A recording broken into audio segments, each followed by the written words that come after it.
नमस्कार दोस्तों, एक और शानदार वीडियो के साथ आप सभी को स्वागत है। क्या आपने कभी महसूस किया है कि आप अपने विचारों के जाल में फंसे हुए हैं?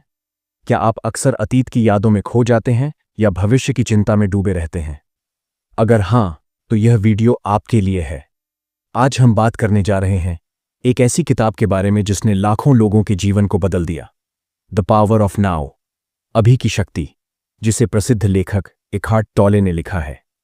यह सिर्फ एक किताब नहीं, बल्कि एक ऐसी विचारधारा है जो आपको मानसिक शांति, खुशी और आत्म जागरूकता की ओर ले जाती है। इस किताब का सबसे बड़ा संदेश यही है कि हमारी असली शक्ति केवल अभी के क्षण में है।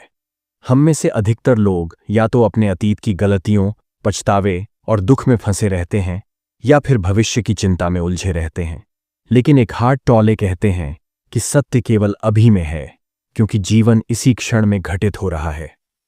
अगर हम अपने विचारों से ऊपर उठकर केवल अब में जीना सीख लें, तो हमारे सभी मानसिक तनाव, चिंता और दुख दूर हो सकते हैं। लेकिन सवाल यह है कि क्या हम अपने विचारों के गुलाम हैं या सच में अपनी जिंदगी के मालिक हैं? इस किताब को समझने के लिए हमें इसके लेखक एकहार्ट टॉले की जिंदगी पर एक नज़र डालनी होगी। टॉले खुद एक समय में गहरे अवसाद और मानसिक तनाव से गुजर रहे थे। उनका जीवन इतना कठिन हो गया था कि वे आत्महत्या तक करने की सोचने लगे थे। लेकिन एक रात उनके जीवन में एक चमत्कारी बदलाव हुआ। उन्होंने अचानक महसूस किया कि वे अपने विचारों के गुलाम बन चुके हैं, जबकि उनके विचार उनकी असली पहचान नहीं है। इस गहरे अनुभव ने उनकी सोच बदल दी और वे पूरी तरह से एक नई चेतना में प्रवेश कर गए। उन्होंने समझा कि सच्ची शांति और खुशी केवल अभी में रहकर ही संभव है। इसके बाद उन्होंने कई वर्षों तक ध्यान और आत्म जागरूकता का अभ्यास किया और अपनी इस जागरूकता को पूरी दुनिया के साथ साझा करने के लिए द पावर ऑफ नाउ नामक यह अद्भुत किताब लिखी। इस पुस्तक में कई गहरे और जीवन बदलने वाले विचार दिए गए हैं। पहला विचार यह है कि आपके विचार आपकी असली पहचान नहीं है। अक्सर हम अपने विचारों को ही अपनी पहचान मान लेते हैं, लेकिन टॉले कहते हैं कि हम विचारों से परे भी कुछ हैं, हमारी शुद्ध चेतना। जब हम यह समझ जाते हैं तो हम अपने विचारों के दास नहीं रहते, बल्कि उनके मालिक बन जाते हैं। दूसरा विचार यह है कि अभी में जीना ही असली शक्ति है। हमारा सारा तनाव, दुख और चिंता तब पैदा होती है जब हम अतीत की यादों या भविष्य की चिंताओं में उलझे रहते हैं। लेकिन जब हम पूरी तरह अभी में उपस्थित होते हैं तो हमें गहरी शांति और आनंद का अनुभव होता है। इसके अलावा टॉले बताते हैं कि हमारा मन हमें अभी में जीने से रोकता है। ये बार बार पुराने पछतावों और भविष्य की चिंताओं में उलझाता रहता है। अगर हम इस खेल को समझकर अपने विचारों का अवलोकन करना सीख लें, तो हम धीरे धीरे अपने मन पर काबू पा सकते हैं। इसके लिए साक्षी भाव, प्रेजेंस का अभ्यास करना जरूरी है। जब हम अपने विचारों से लड़ने की कोशिश करने के बजाय बस उन्हें एक दर्शक, ऑब्जर्वर की तरह देखते हैं, तो हम अपने भीतर स्थिरता और शांति महसूस करने लगते हैं। अगर आप इस किताब के विचारों को अपने जीवन में अपनाते हैं, तो आप पाएंगे कि आपकी चिंता और तनाव काफी हद तक कम हो जाएगी। आपके रिश्ते पहले से बेहतर और गहरे हो जाएंगे। आपको छोटी छोटी चीजों में भी खुशी और संतोष महसूस होने लगेगा। आपकी निर्णय लेने की क्षमता तेज हो जाएगी और आप बाहरी दुनिया की समस्याओं से प्रभावित होने के बजाय भीतर से शांत और स्थिर महसूस करेंगे। अगर आप अपने विचारों के गुलाम नहीं बनना चाहते, अगर आप बार बार अतीत और भविष्य में खोने से बचना चाहते हैं, और अगर आप सच में अपने जीवन में मानसिक शांति और खुशी चाहते हैं, तो द पावर ऑफ नाउ आपके लिए एक अनमोल खजाना है। ये किताब आपको सिर्फ समझाने के लिए नहीं, बल्कि अनुभव करने के लिए है। जब आप इसे पढ़ेंगे और इसके विचारों को अपने जीवन में लागू करेंगे, तो आपको खुद एक बड़ा बदलाव महसूस होगा। आइए इस किताब की बुक समरी को गहराइयों से समझते हैं। पहला अध्याय, आप अपने मन नहीं हैं। You are not your mind. क्या आपने कभी सोचा है कि आपका मन आप पर राज करता है या आप अपने मन पर? अक्सर हम सोचते हैं कि हमारा मन हमारी पहचान है, लेकिन एकहार्ट टॉले कहते हैं कि आप अपने विचार नहीं हैं। पहले अध्याय, आप अपने मन से नहीं हैं, में लेखक समझाते हैं कि हमारा मन कैसे काम करता है, क्यों यह हमें बार बार दुख और चिंता में डालता है, और हम इससे कैसे बाहर निकल सकते हैं। हमारा दिमाग अनगिनत विचार पैदा करता है, लेकिन क्या आपने कभी गौर किया है कि उनमें से कितने विचार सच में जरूरी होते हैं। उदाहरण के लिए, आप ऑफिस में काम कर रहे होते हैं, लेकिन अचानक आपको याद आता है कि बचपन में एक दोस्त ने आपको अपमानित किया था। या फिर आप किसी मीटिंग में बैठे होते हैं, लेकिन आपका मन सोच रहा होता है कि कल क्या होगा। कभी कभी जब आप सोने की कोशिश करते हैं तो आपका दिमाग पुराने अफसोस या भविष्य की चिंताओं में खो जाता है। ऐसे विचार आपके नियंत्रण में नहीं होते, बल्कि आपका मन अपने हिसाब से आपको नचाता रहता है। एकहार्ट टॉले कहते हैं कि हमारे 90% से ज्यादा विचार बेकार होते हैं। ये विचार या तो अतीत से जुड़े होते हैं, जो हो चुका है, उसे बदला नहीं जा सकता, या फिर भविष्य से जुड़े होते हैं, जो अभी हुआ ही नहीं, लेकिन वर्तमान हम उसे पूरी तरह से महसूस ही नहीं कर पाते। इसका मतलब यह हुआ कि हमारा मन हमें अतीत और भविष्य की जेल में बंद रखता है, जिससे हम कभी सच्ची शांति महसूस नहीं कर पाते। अब सवाल यह उठता है कि सोचने की लत से कैसे बाहर निकला जाए। लेखक कहते हैं कि हमारा मन एक टूल की तरह है, जिसका सही इस्तेमाल करना जरूरी है, लेकिन हम इसे एकमात्र सच्चाई मान बैठते हैं और इसके गुलाम बन जाते हैं। अगर आप यह समझना चाहते हैं कि आपका मन लगातार कैसे चलता है, तो एक आसान अभ्यास करें। अपनी आंखें बंद करें और ध्यान दें कि आपका मन क्या सोच रहा है। कोई भी विचार आए तो उसे पकड़ने की कोशिश करें। अब सोचिए, अगला विचार कब आएगा? अगर आप ध्यान देंगे तो पाएंगे कि थोड़े पलों के लिए आपका मन शांत हो गया। यही पहला कदम है, अपने मन को पहचानना। जब आप अपने विचारों को सिर्फ देखने लगते हैं, तो धीरे धीरे आपके विचारों की ताकत कम होने लगती है और आप अपने मन के गुलाम नहीं रहते। जब हम अपने विचारों से खुद को अलग करना सीख जाते हैं, तब हमें प्रेजेंस यानी मौजूदगी का एहसास होता है। प्रेजेंस तब महसूस होती है जब आप कोई संगीत सुन रहे होते हैं और बस उसे महसूस करते हैं, बिना कोई और विचार लाए। यह तब भी होता है जब आप किसी को पूरी तरह ध्यान से सुनते हैं, बिना अपने मन में प्रतिक्रिया दिए। जब आप एक गहरी सांस लेते हैं और सिर्फ उस सांस को महसूस करते हैं, तब भी आप प्रेजेंस में होते हैं। जब आप प्रेजेंस में आते हैं तो आपका तनाव कम होने लगता है। आप अधिक खुश और शांत महसूस करते हैं और आपको एहसास होता है कि आपके विचारों की कोई स्थायी सच्चाई नहीं है। पहले अध्याय में लेखक हमें एक आसान लेकिन शक्तिशाली अभ्यास करने के लिए कहते हैं, जिससे हम अपने विचारों से अलग होकर अभी में जीना सीख सकते हैं। इसे द वॉचर, दर्शक बनना, कहते हैं। दिन भर में जब भी समय मिले, अपने विचारों को बाहर से देखने की कोशिश करें। जब भी कोई चिंता या परेशानी का विचार आए, तो अपने आप से पूछें, यह विचार सच में जरूरी है? अगर जवाब नहीं है, तो उसे छोड़ दें और अपने सांसों पर ध्यान दें। धीरे धीरे आपको अपने मन और अपने असली अस्तित्व के बीच का फर्क समझ आने लगेगा। हमारा मन लगातार सोचता रहता है और हम इसे खुद की पहचान मान लेते हैं। ज्यादातर विचार या तो अतीत से जुड़े होते हैं या भविष्य से, जो हमें अभी में जीने से रोकते हैं। अगर हम अपने विचारों को एक दर्शक की तरह देखना सीख जाएं, तो हम धीरे धीरे अपनी सोचने की लत से बाहर निकल सकते हैं। जब हम पूरी तरह से मौजूद रहते हैं, तभी हमें सच्ची शांति और खुशी मिलती है। दूसरा अध्याय, चेतना, पीड़ा से मुक्ति का मार्ग, consciousness, the way out of pain. क्या आपने कभी सोचा है कि दर्द और तकलीफें हमें सबसे ज्यादा कब महसूस होती हैं? जब हम बार बार पुराने घावों को याद करते हैं या भविष्य में होने वाली समस्याओं के बारे में सोचकर घबराते हैं। लेकिन क्या यह पीड़ा वास्तव में वास्तविक है या ये सिर्फ हमारे मन का खेल है? एकहार्ट टॉले के अनुसार हमारी अधिकतर पीड़ा का स्रोत हमारे विचार और अचेतन भावनाएं हैं, न कि बाहरी परिस्थितियां। इस अध्याय में हम जानेंगे कि पेन बॉडी क्या है, यह हमें कैसे नियंत्रित करती है और हम इससे मुक्त होकर सच्ची शांति कैसे पा सकते हैं। एकहार्ट टॉले कहते हैं कि हमारे अंदर एक पेन बॉडी, पीड़ा का शरीर होती है, जो हमारे बीते हुए दर्द, दुख और नकारात्मक अनुभवों का संग्रह है। जब भी हम किसी भावनात्मक या मानसिक कष्ट से गुजरते हैं, वह सीधा हमारी पेन बॉडी में जमा हो जाता है। यह हमारी चेतना में इस तरह छिपा रहता है कि हमें इसका एहसास भी नहीं होता। लेकिन जब कोई परिस्थिति हमारे पुराने घावों को छूती है, तो यह पेन बॉडी जाग उठती है और हमें पहले से भी अधिक दर्द और नकारात्मकता में धकेल देती है। उदाहरण के लिए, अगर बचपन में आपके माता पिता ने आपको डांट दिया था और वह घटना आपके अंदर गहराई से बैठ गई, तो आज जब भी कोई आपकी आलोचना करता है, आपकी पेन बॉडी तुरंत सक्रिय हो जाती है और आप गुस्से, दुख या हीन भावना में डूब जाते हैं।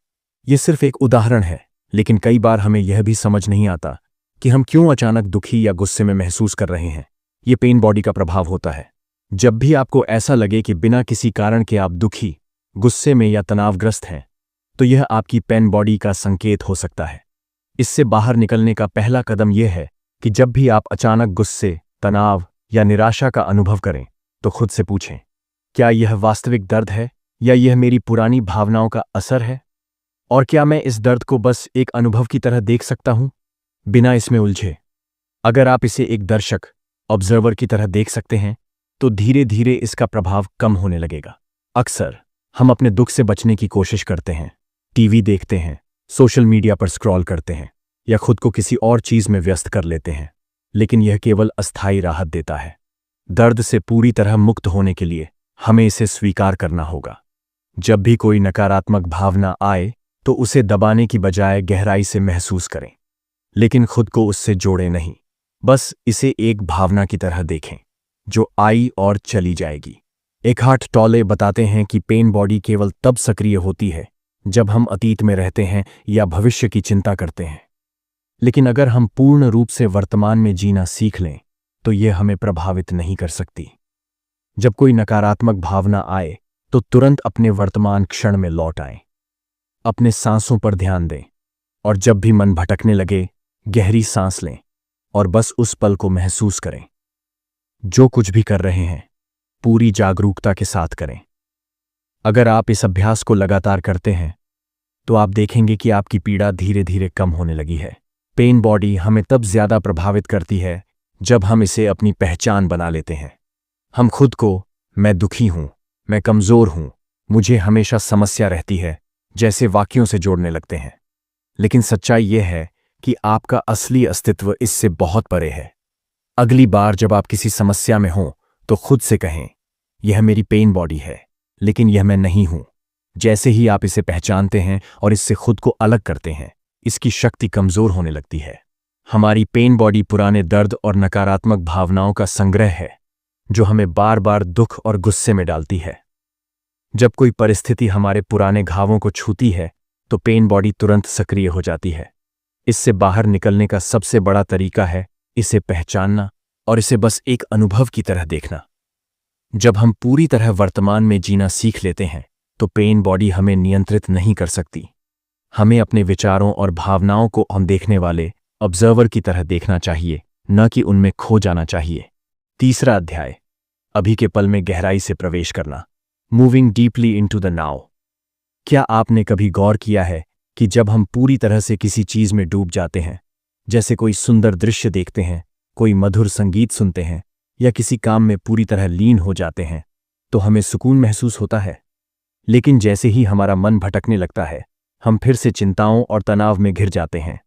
एकहार्ट टॉले बताते हैं कि हमारी सारी मानसिक और भावनात्मक तकलीफों का असली कारण यही है, हम अभी नाव में नहीं जीते। यह अध्याय हमें सिखाता है कि कैसे हम पूरी तरह से अभी में रहकर सच्ची शांति, खुशी और आत्मज्ञान पा सकते हैं। हमारा मन हमेशा दो जगहों पर उलझा रहता है, अतीत और भविष्य। हम बार बार पुराने दुखों, पछतावे और बीते हुए अनुभवों को याद करते रहते हैं, या फिर हम भविष्य की चिंताओं में डूबे रहते हैं। अगर यह हो गया तो ज़ेरेनिया, अगर मैं असफल हो गया तो कंपोनेंट प्लेसमेंट, कल क्या होगा? लेकिन क्या आपने कभी सोचा है कि अतीत और भविष्य असल में मौजूद ही नहीं है? अतीत केवल हमारी यादों में है और भविष्य केवल हमारी कल्पनाओं में। वास्तविकता सिर्फ अभी में है। जो कुछ भी आप कर सकते हैं, जो भी बदलाव संभव है, वह केवल इसी क्षण में हो सकता है। जब हम इस सच्चाई को पूरी तरह समझ जाते हैं, तो हमारा मन खुद ब खुद शांत होने लगता है। अगर अभी में जीना इतना फायदेमंद है, तो फिर हम इसे आसानी से क्यों नहीं कर पाते? इसका कारण है हमारा मन और हमारा अहंकार, ईगो। हमारा अहंकार हमें बार बार बताता है कि हम अधूरे हैं, हमें कुछ पाना है, हमें कुछ सिद्ध करना है या हमें कुछ बनना है। यह अहंकार हमें अभी में जीने नहीं देता, बल्कि हमें अतीत और भविष्य में उलझाए रखता है। जब हम अतीत की यादों में खो जाते हैं या भविष्य की चिंता में डूब जाते हैं, तो हमारा अहंकार मजबूत होता है। लेकिन जब हम पूरी तरह से अभी में जीते हैं, तो हमारा अहंकार कमजोर होने लगता है। इसलिए अहंकार हमेशा हमें अभी से दूर करने की कोशिश करता है। तो अब सवाल यह है कि कैसे हम अभी में जीना सीख सकते हैं। एकहार्ट टॉले हमें इसके लिए 3 सरल लेकिन प्रभावशाली तरीके बताते हैं। पहला तरीका है अपने शरीर और अपनी इंद्रियों के प्रति जागरूक बनना। अभी इसी पल अपनी सांसों पर ध्यान दें। जब आप अपनी सांसों को महसूस करते हैं तो आप तुरंत अभी में लौट आते हैं। इसी तरह अपने शरीर के हर हिस्से को महसूस करें, अपने हाथ, अपने पैर, अपनी धड़कन। जैसे ही आप अपने शरीर की संवेदनाओं पर ध्यान देते हैं, आपका मन शांत होने लगता है। दूसरा तरीका है अपने विचारों को एक दर्शक की तरह देखना। जब भी कोई नकारात्मक विचार आए तो उसे खुद से जोड़ने के बजाय बस उसे देखने वाले ऑब्जर्वर की तरह देखें। जैसे आप किसी ट्रेन को प्लेटफॉर्म से गुजरते हुए देखते हैं, वैसे ही अपने विचारों को आते जाते देखें, बिना उन्हें पकड़ने या उन पर प्रतिक्रिया देने के। यह अभ्यास आपको अपने विचारों से अलग खड़ा होना सिखाएगा। तीसरा तरीका है गहरी मौन अवस्था, इनर स्टिलनेस को अपनाना। क्या आपने कभी गौर किया है कि जब सब कुछ शांत होता है, कोई आवाज नहीं, कोई शोर नहीं, तो आपको एक अलग तरह की शांति महसूस होती है? एकहार्ट टॉले कहते हैं कि इस मौन अवस्था को अंदर लाना सीखें। जब भी आपको समय मिले, कुछ पलों के लिए मौन में बैठें, बिना किसी विचार के। यह आपको अभी की शक्ति से जोड़ देगा। जब आप पूरी तरह से अभी में जीना सीख जाते हैं तो आपकी जिंदगी में चमत्कार होने लगते हैं। तनाव और चिंता धीरे धीरे खत्म होने लगती है। आप हर चीज को ज्यादा स्पष्टता और शांति के साथ देखने लगते हैं। आपका अहंकार कमजोर होने लगता है, जिससे रिश्ते बेहतर होते हैं। आपके मन में नकारात्मकता और पीड़ा कम होने लगती है। आप खुद को और अपने जीवन को पहले से ज्यादा आनंद और सुकून के साथ जीने लगते हैं। हमारा दिमाग हमेशा अतीत और भविष्य में भटकता रहता है, लेकिन वास्तविकता केवल अभी में मौजूद है। जब हम अभी में जीना सीख लेते हैं तो हमें सच्ची शांति और आनंद का अनुभव होता है। अभी में जीने के लिए हमें अपने शरीर, अपनी सांसों और अपने विचारों को एक दर्शक की तरह देखना सीखना होगा। जब हम पूरी तरह से अब में डूब जाते हैं तो हमारा अहंकार कमजोर होने लगता है और हमारी जिंदगी में सकारात्मक बदलाव आने लगते हैं। चौथा अध्याय, मन की चालें जो हमें अभी से दूर रखती हैं। Mind strategies for avoiding the now. क्या आपने कभी गौर किया है कि जब आप कोई जरूरी काम करने बैठते हैं तो अचानक आपका मन भटकने लगता है? कभी आपको पुरानी बातें याद आने लगती हैं, कभी भविष्य की चिंता सताने लगती है, और कभी आपको लगता है कि अभी इस काम को टाल देना ही बेहतर होगा। यह सब हमारे मन की चालें हैं जो हमें अभी नाव में जीने से रोकती हैं। एकहार्ट टॉले इस अध्याय में बताते हैं कि हमारा मन एक जाल है जो हमें लगातार अतीत और भविष्य में उलझाए रखता है। इस अध्याय में हम समझेंगे कि यह जाल कैसे काम करता है और इससे बाहर निकलने का रास्ता क्या है। हमारा मन हमारे अहंकार, ईगो द्वारा संचालित होता है। अहंकार को अपनी सत्ता बनाए रखने के लिए लगातार कुछ न कुछ सोचते रहना जरूरी है। अगर हम पूरी तरह से अभी में जीने लगें तो अहंकार कमजोर होने लगेगा और इसे यही सबसे बड़ा खतरा लगता है। इसीलिए अहंकार हमें कभी शांति से नहीं बैठने देता। जब भी हम किसी गहरी शांति या वर्तमान क्षण में जीने का प्रयास करते हैं, मन तुरंत किसी न किसी चिंता, डर या इच्छा को हमारे सामने रख देता है ताकि हम उसमें उलझे रहें। एकहार्ट टॉले बताते हैं कि मन हमें वर्तमान से दूर रखने के लिए कई तरह की चालें चलता है। इनमें से एक चाल है, जब यह होगा तब मैं खुश रहूंगा, यानी खुशी को भविष्य पर टाल देना। हम सोचते हैं कि जब हमें अच्छी नौकरी मिलेगी, जब हमें एक अच्छा जीवन साथी मिलेगा, जब हम अमीर बन जाएंगे, तब हम खुश होंगे। लेकिन जब वह चीज मिल भी जाती है तो मन फिर किसी और चीज की तलाश में लग जाता है। इसी तरह काश मैंने ऐसा न किया होता, यानी अतीत में उलझे रहना भी एक मानसिक जाल है। हमारा मन बार बार हमें हमारे पुराने फैसलों, गलतियों और पछतावों की याद दिलाता रहता है, जिससे हम अभी में नहीं जी पाते।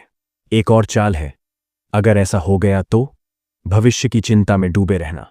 हमारा मन हमेशा सबसे बुरी संभावनाओं के बारे में सोचता रहता है, जिससे हम न केवल अनावश्यक तनाव लेते हैं, बल्कि हम उन चीजों का भी आनंद नहीं उठा पाते जो हमारे पास अभी मौजूद हैं।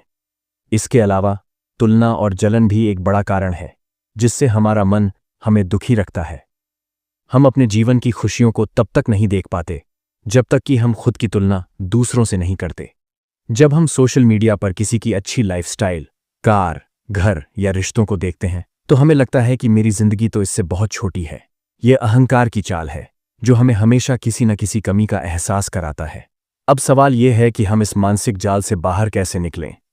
एकहार्ट टॉले बताते हैं कि हमें अपने मन के खेल को पहचानना सीखना होगा।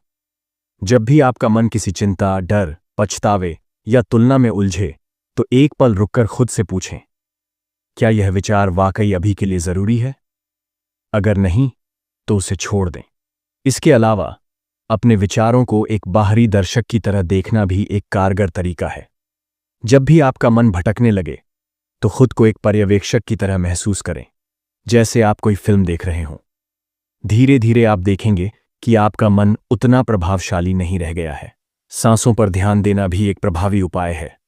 जब भी आपको लगे कि आपका दिमाग ज्यादा सक्रिय हो गया है, बस गहरी सांस लें और अपनी सांसों की गति को महसूस करें।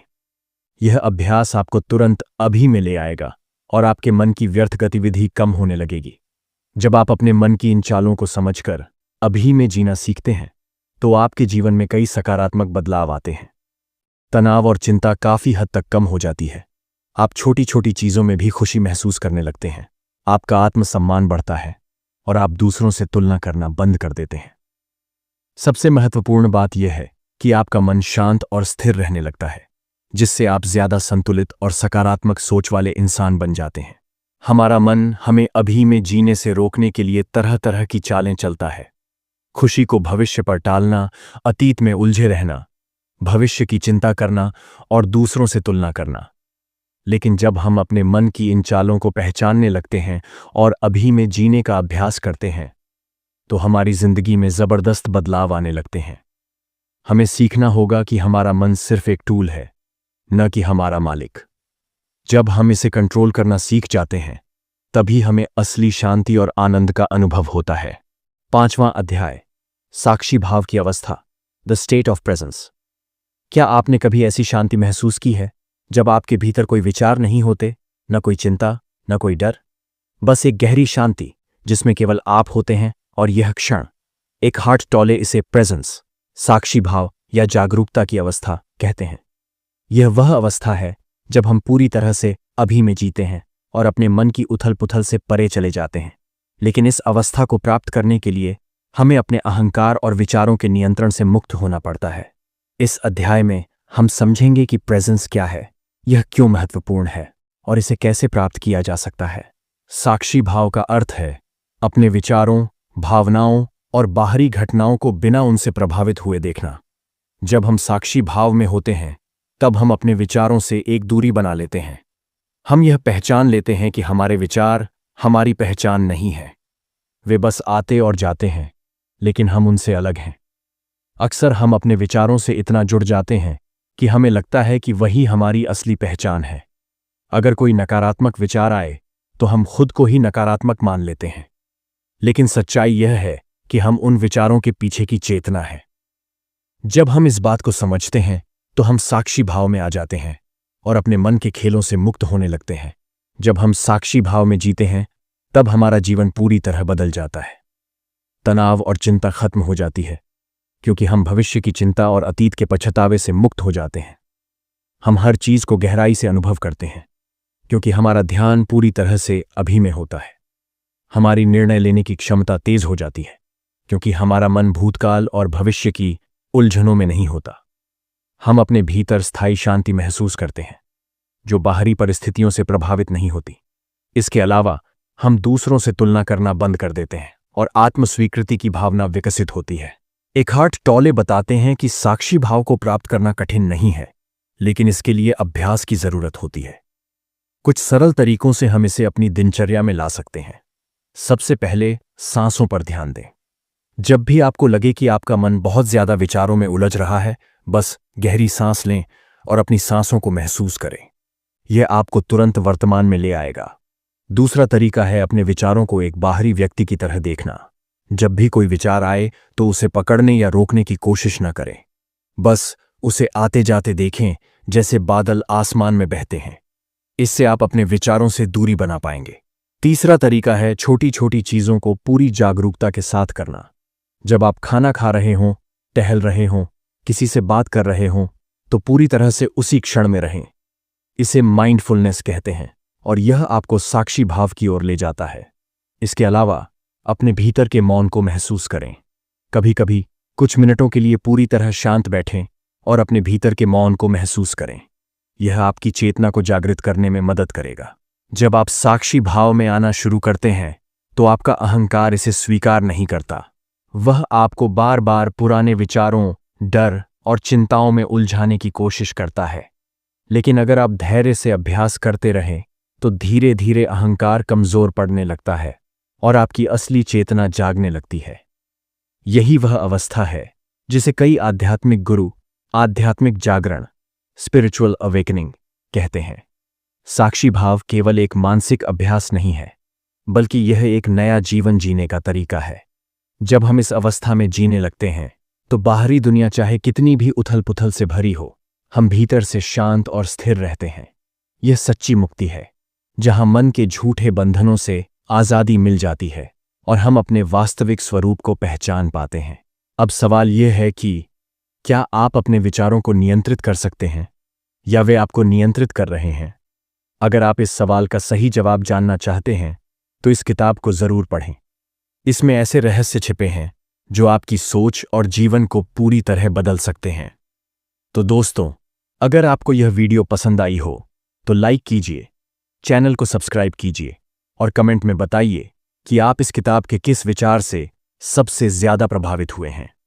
अगले वीडियो में हम सबसे लोकप्रिय किताब के बुक समरी को गहराई में उतरेंगे, तो जुड़े रहिए हमारे साथ, क्योंकि यह सफर आपके जीवन को बदल सकता है। मिलते हैं अगले वीडियो में, तब तक के लिए धन्यवाद।